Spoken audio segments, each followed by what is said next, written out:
assédio. A regimentação e assédio. Imagina, a gente fala de assédio e a gente fala de regimentação, mas eu nunca parei para pensar essas duas coisas juntas. Tá? Formas de controle e contrato de trabalho. Imagine quantas coisas nós não podemos vislumbrar a partir disso. Né? Esse slide aqui é apenas para reforçar o fato de que a presidenta, né, pela própria, sei lá, avaliação bastante pessoal dela, quando assumiu, disse que, não sei se acho que não foi ela, foi a ministra, como é que chama a ministra? Não fala a memória, a ministra que cuida das relações de gênero, né? Disse que o Brasil efetivamente passará a ter vez, né, as mulheres, não somente na gestão, mas sobretudo no respeito, na compreensão, etc. Então, o que a gente pode entender é o seguinte: quantas situações, quantas e quantas, que estão ocorrendo todos os dias, e nós estamos aqui falando de gênero, de relações de trabalho, de cumprimento de contrato, uma série de coisas, né? E tudo isso está acontecendo e a gente não dá conta, a gente não consegue saber, inclusive, que essas coisas estão acontecendo. Essas fotos aqui, esse slide, né, onde se expressa uma situação concreta dos arranjos produtivos locais na região sudoeste do Paraná, sobretudo na área de Terra Roxa, e há uma especialização do trabalho na produção de roupas para crianças, né? Então, veja, todo trabalho domiciliar.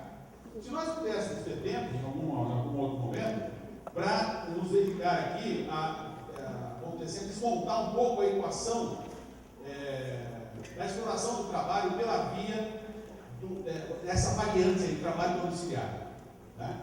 Que é algo absolutamente, vamos dizer, um exemplo, são casos que crescem de forma absoluta no Brasil, né? E não cresce somente nas confecções, né? Também cresce em vários lugares no mobiliário, setor mobiliário, né? Produção de móveis. Então, os trabalhadores são colocados para fora da planta, da fábrica, e eles vão construir, fazer peças do guarda-roupa de uma cama, né? Assim como temos no setor de calçado, no setor calçadista, né? E tantos outros. E o mais interessante é o seguinte, que na maioria dos casos do trabalho domiciliar, a frequência e a participação das mulheres alcança 80%. Esse número é uma estimativa que foi oferecida recentemente num evento que eu estava participando, e vários pesquisadores que estão vinculados ou preocupados aí com o trabalho domiciliar. Então, se chegou a esse arrazoável, né? Então, veja, quando nós estamos tentando abordar gênero, trabalho, gênero, e aqui eu percebo muito bem que vocês entendem como identidades, né? Trabalho, gênero e identidade. Eu diria o seguinte: quando nós vinculamos gênero, trabalho, gênero, nós poderíamos colocar desidentidades, as desidentidades do trabalho, porque os mecanismos de fragilização, de degradação, são muito fortes, são muito marcantes, né? Então, a identidade do trabalho nessas vias domiciliares, né, é algo assim, que chama muita atenção. A dissertação de mestrado da Terezinha, que é essa pesquisa que eu falei para vocês, que deu origem a essas fotos aí, enfim, a tese dela, mostra muito bem isso, né? Então, como que nós poderíamos, vamos dizer assim, imaginar que as mulheres, as famílias que estão envolvidas nessas atividades domiciliares, elas perdem totalmente o acesso às instâncias de organização, os sindicatos. Algumas pessoas poderiam dizer assim: bom, mas os sindicatos estão muito fragilizados, etc. Bom, em alguns lugares sim, né? Tudo bem, estão fragilizados. Ótimo, mas veja, nessa situação não tem nem sindicato fraco, tampouco sindicato forte, não tem nada. Elas desconhecem todos os preceitos, vamos dizer assim, que regram, né, a relação de trabalho. Se ela estivesse trabalhando lá na fábrica, ela está na casa dela, certo? Então, veja, esse espaço do trabalho domiciliar, que tem como elemento fundamental a casa, né, o ambiente da reprodução, mescla com muitos valores e significados que fazem parte do espaço da produção, do espaço da fábrica, vamos dizer assim. E essa mescla, essas misturas complicam e convulsionam ainda mais esse tal mundo do trabalho. E a questão de gênero atravessando tudo isso. Ela atravessa isso. É um componente, faz parte, eu diria, para falar bonito, da estrutura compósita. E a gente não consegue entender muito bem como que essas coisas estão se expressando. Então eu quero chamar a atenção de vocês. Nós temos que fazer pesquisa. Nós temos que nos dedicar seriamente às pesquisas. Só assim nós vamos conseguir entender essas tramas. Né? Às vezes eu penso que esse é o caminho mais curto. Vocês devem conhecer o caso das maquilas, né? Das maquiladoras, que são empresas, né? Um formato muito particular de organização de empresas, né? Modelos de organização que foram exportados dos Estados Unidos, do Canadá, mas sobretudo dos Estados Unidos. Inicialmente se aportaram no México, mas agora se espalham por boa parte da América Latina. E essas empresas, ao se instalarem em território mexicano, guatemalteco, costarriquenho, por aí afora, né, elas criam, vamos dizer assim, se cria paralelamente um corredor de exportação desses produtos. Então veja, quanto custa produzir uma calça jeans, né, uma camiseta, polo, no México ou na Costa Rica, em detrimento de uma comparação direta para produzir esses bens nos Estados Unidos. Então veja, se inverte do ponto de vista da lógica produtiva, né? Se espalha, se exporta, vamos dizer assim, o empreendimento, e a partir disso se consolida vias, corredores de exportação com privilégios, com situações, vamos dizer assim, pré-definidas, inclusive em contrato, e numa dessa, a base, né, da intensa precarização do trabalho, salários abultados, né, mecanismos que são, inclusive, vários deles revelados internacionalmente a partir aí de sites e plataformas de ONGs, etc. E tal, né? A própria Vietnamesina recentemente divulgou aqui no Brasil, isso não ficou assim muito conhecido, mas ela divulgou, a partir de alguns dados preliminares, o estágio de exploração que os trabalhadores bolivianos e peruanos estão submetidos, sobretudo em São Paulo, no setor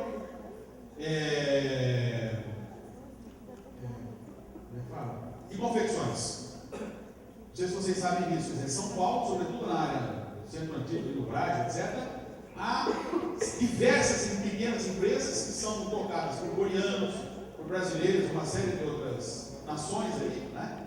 E que utilizam como força de trabalho prioritária bolivianos e peruanos, né?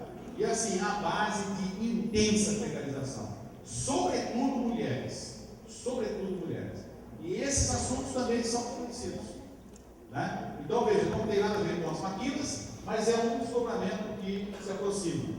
Essa foto, só para mostrar para vocês o quanto que se eterniza no Brasil, né, o significado da dedicação do trabalho doméstico desde criança, né, essa identidade para a mulher. Né? Então essa foto apenas para mostrar isso.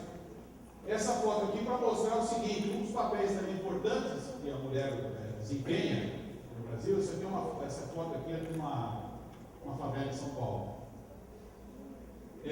As mulheres também se encarregam de cuidar dos filhos, mas não somente tem que falar cuidar dos filhos, pensa que é só dar banho e comida. É levar para a escola, como se diz aí, é fazer a lição. É um trampo que ninguém quer fazer. Fazer lição, imagina. Tem que sentar lá com o fulano e juntar com ele e fazer lição. Né? Isso é um aspecto também importante para ser pensado. Nos frigoríficos, no setor cárnico, em boa parte do Brasil, não sei aqui em Goiás como é que funciona, São Paulo, Paraná, né, no Mato Grosso do Sul, as empresas elas têm uma preferência muito grande pelo trabalho feminino. Elas contratam majoritariamente mulheres. E o argumento é que as mulheres fazem um trabalho mais próximo daquilo que é pré-definido. Né? Então, essa aqui é uma foto, por exemplo. Essa máquina está sendo comandada por uma mulher. Né? Mulheres fazendo controle de qualidade. Né? Aqui essa foto é da 13 de março, São Paulo. Né? A rua aqui. 25 de março. 13 de março. Gente, está chegando, né? 13 para 25 de março, tem 12 dias que eu engoli, né? Bem, essa foto não é minha, é uma foto extraída do jornal, né? Mas o que eu quero dizer para vocês é o seguinte: quando se fala da informalização do trabalho, da cabelotagem, eu vi uma foto aqui também dessa expressão, né? Que nós cunhamos, né? Cabelotagem, relação do trabalho vinculada à cabelotagem, para ser mais preciso. A gente poderia pensar assim, mas por que é uma parte considerável das pessoas vinculadas à cabelotagem e a informalização geral, tentando entender um arco complexo e bastante amplo dessa atividade, é composto por mulheres. Então a gente fala que a feminização se dá à base de intensa precarização. Quando a gente foca um exemplo concreto, essa afirmação ganha mais sentido. Né? Então, veja, tem algumas pessoas que estão estudando esses assuntos, mas nós não temos muitas referências para poder fazer afirmações mais bombásticas. Né? Fica muito na relação, vamos dizer assim, ensaios e comentários assim, um pouco situados, eu diria. Né? Bem, aqui nós temos situações diversas. Né? Então, sobretudo aqui, experiência, vamos dizer assim, na apanha do algodão. Aqui é uma realidade de assentamento rural lá no Condado do Paranapanema, uma parte considerável das mulheres que dão conta efetivamente de tudo aquilo que se pressupõe ou que se imagina numa casa para funcionar, desde fazer comida, tirar do poço, lavar as crianças, levar para a escola. Isso daqui, gente, esse exemplo, talvez seja um dos mais desafiadores para a gente entender facetas da precarização do trabalho, pelo viés de gênero. Né? Então veja, o que significa trabalhar nessas vaias?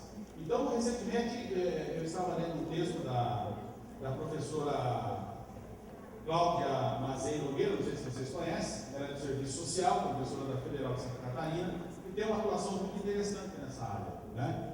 E a Cláudia, a partir de uma pesquisa de campo, bastante rigorosa que ela fez, tentando demarcar o quanto que esse tipo de atividade, vamos dizer assim, em termos comparativos, se assemelha os exemplos mais contingentes da exploração do trabalho, quando a gente considera carvoaria, quando a gente considera trabalho insalubre, né, trabalho de pedreira, mineração e coisas do tipo. Né? Então veja, e para trabalhar nesse circuito de atividade, as empresas exigem que tenha curso universitário. Em alguns casos tem que falar inglês ou espanhol, né? Mas normalmente tem que falar inglês. E aí, vamos dizer assim, as pessoas que são envolvidas nessas atividades têm, vamos dizer assim, cultivado, têm experienciado um conjunto de desagravos ou de agravos do ponto de vista, né, do trabalhador, né, ou de desagravos do ponto de vista do descumprimento dos contratos pelos empresários, que é algo, vamos dizer assim, desconhecido. Muito se fala, mas pouco se conhece. Né? Aqui são manifestações, fora Bush, né? Participação massiva, muito expressiva de mulheres. Aqui mais um exemplo, então, da informalização. E aí os dados que mais me assustam nisso tudo é que informações, o meu último livro do Botman, que agora não lembro o título, e ele faz uma afirmação que, enfim, choca muito, né? E cada vez mais de forma crescente, as pessoas que estão envolvidas na informalização, ou que estão desempenhando atividades informais, estão desempenhando pela primeira vez. Já ingressam no mercado de trabalho na base da informalização. Né? Porque para muitos de nós, a informalização seria assim, um aparadouro de um conjunto de experiências mal sucedidas, que ao se esgarçar em todas as possibilidades de vínculo formal, então as pessoas caminham para a informalidade. Ainda que isso tenha uma expressão importante, não dá para desprezar essa afirmação que o Bauckham faz. Né? Essa foto é minha, é o antigo finado lixão lá de Prudente, de forma impressionante, uma parte majoritária das pessoas que estavam envolvidas no lixão eram mulheres, e depois a gente conseguiu ajudar o pessoal a se organizar em cooperativa, para melhorar um pouco a situação deles, e a cooperativa, salvo engano da minha parte, sempre foi coordenada pelas mulheres. E eu diria mais, sem querer fazer populismo, eu acho que essa experiência só deu certo porque tinha as mulheres que estavam à frente. Né? E na nossa situação lá, as pessoas procuravam mais, queriam conversar mais, né? Tinham vontade de sair daquela situação, né? De viver no lixo. Né? Essas experiências aqui, eu estou assim, muito habituado a vivenciar, porque é o meu campo de pesquisa, de militância, de apoio, de assessoria. Né? Então, estou sempre envolvido. Essa aqui é uma caminhada que foi feita lá em São Paulo, foi protagonizada pela Via Campesina e liderada pelas mulheres. Né? Só tinha mulheres, mas foram elas que participaram. Então, com discursos e com posicionamentos muito claros, muito diretos, assim, radicalizados e com o endereço certo. Ou seja, condenando essa experiência do lado do negócio como uma experiência que não foi e que não serve para a maioria dos homens e das mulheres. Né?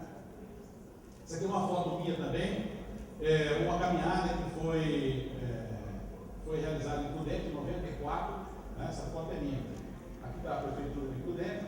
Então veja, quem puxou essa atividade foram as mulheres e enfrentaram todo o aparato policial por conta da bandeira, né? Da principal bandeira de luta, que era pressionar o Instituto de Terra de São Paulo, chama ITESC, a viabilizar e agilizar os processos que estavam engavetados